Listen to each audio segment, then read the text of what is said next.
Hello everyone, welcome back to my channel Sunita চন্দ্র।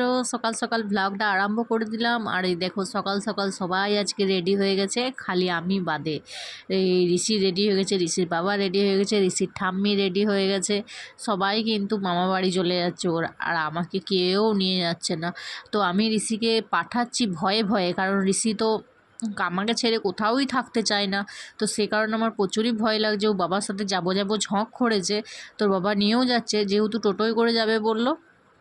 তো সেই কারণেই পাঠালাম, কিন্তু যে থাকবে কি না সেটাই সমস্যা। তো পরে শুনলাম যে না, খুব ভালোভাবেই ছিল আমার সোনাচার ছেলে।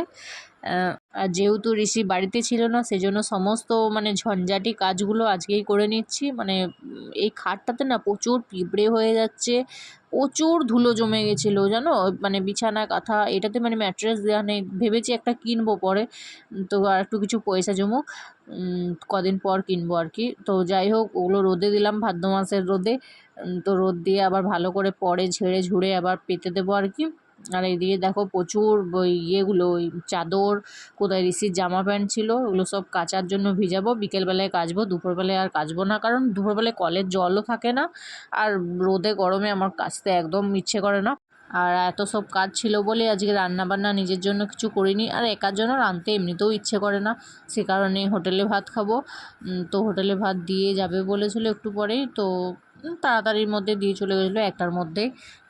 তো কাপড় জামাগুলো ভিজিয়ে উপরের ঘরটাতে সে ওয়েল পেপারগুলো কিনে রেখেছিলাম, ওগুলো লাগালাম। তো অমনি করতে করতে সারাটা দিন পেরিয়ে গেল। আর ঋষির জন্য আমার এত মন খারাপ লাগছিল যে মানে আধা ঘন্টা ছাড়া ছাড়া ওর বাবাকে ফোন করছিলাম যে ঋষি কাঁদছে কি না, ঋষি এই করছে কি না, কী করছে। আর ওর বাবা তো ওর কাছে থাকেই নি, যতবার ফোন করছে ততবার বলছে আমি ওর কাছে নেই, আমি বাইরে আছি। তো কিছু করার নেই, ওর দিদুনের কাছে রয়ে গেছিলো আর কি। তো এই করতে করতেই দেখলাম ভাত চলে এসছে। তো ভাত তো দিয়ে চলে গেছিলো, কিন্তু অত তাড়াতাড়ি আর খাবো না বলে রেখে দিয়েছিলাম, যে পরে আবার একটু পরে খাবো। 1:30 2টো না বাজলে না ভাত খেয়ে ঠিক পোষায় না। আর এই যে ডিবে ডিবুই সব ধুয়েছিলাম, এগুলো দেখো রোদে শুকোতে দিয়েছিলাম। মানে প্রচুর কাজ করেছে আজকে, প্রচুর। সেজন্য না পায়ের শিরাটা টেনে গেছে নাকি বুঝতে পারছি না বন্ধুরা, জানো। পাটা আজকে না এত ব্যথা করছে, মানে এত কাঁথাপত্র নিয়ে উপরে উঠা নামা করেছি সিঁড়িতে, জানি না শিরাতে আরে কিছু চাপ পড়ে গেছে নাকি বুঝতে পারছি না। তো এগুলো বাগাগুছো করে নিই সব, তারপরেই ভাত খেয়ে নেব। তো মাংসটা এই যে বার করে নিয়েছি দেখো ফ্রিজ থেকে। কালকে মাংস করিনি, পরশু মাংস করেছিলাম। তো মাংসটা আজকের জন্যই রেখে দিয়েছিলাম, যে আজকে ভাত দিয়ে খাবো। তো ভাতে দেখো কি কি মেনু করেছে। একটা সব দিয়ে তরকারি করেছে, ডাল করেছে, আলু ভাজা করেছে, পটল ভাজা করেছে, আর কত ভাত দিয়েছে। ঋষির জন্য রাত্রেও ভাত রেখে দেবো আমি দুটি নিয়ে। তো আমার কিন্তু পাতায় খেতে ঋষির মতন ভালো লাগে, ভীষণ ভালো লাগে। তো আমিও সেজন্য পাতাই করে দিলাম। কে আর বাসন টাসন মাজে, একার জন্য আমার কিছুই করতে মন যায় না। আর ঋষি দিদুন দেখো এটা কিনে দিয়েছে, ঘাড়নড়া বুড়ো। তো ঘাড়নড়া বুড়োটা তোমাদেরকে আগেই বলে দিয়েছি, 2 সেকেন্ড কিন্তু থাকেনি, ভেঙে চুড়ে একবারে তছনছ করে দিয়েছে। এই মাত্র খেলছে, এই মাত্র দেখলাম ভেঙে দিয়েছে।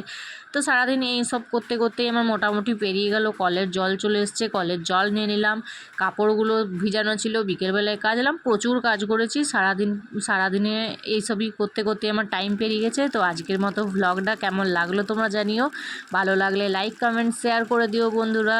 সবাই ভালো থেকো, সুস্থ থেকো, বাড়ির সবাই খেয়াল রেখো। আর এখন যেহেতু একটু রোদ রোদ আছে, সেজন্য ভাবলাম যে একটু মেলে দিয়ে চলে আসি।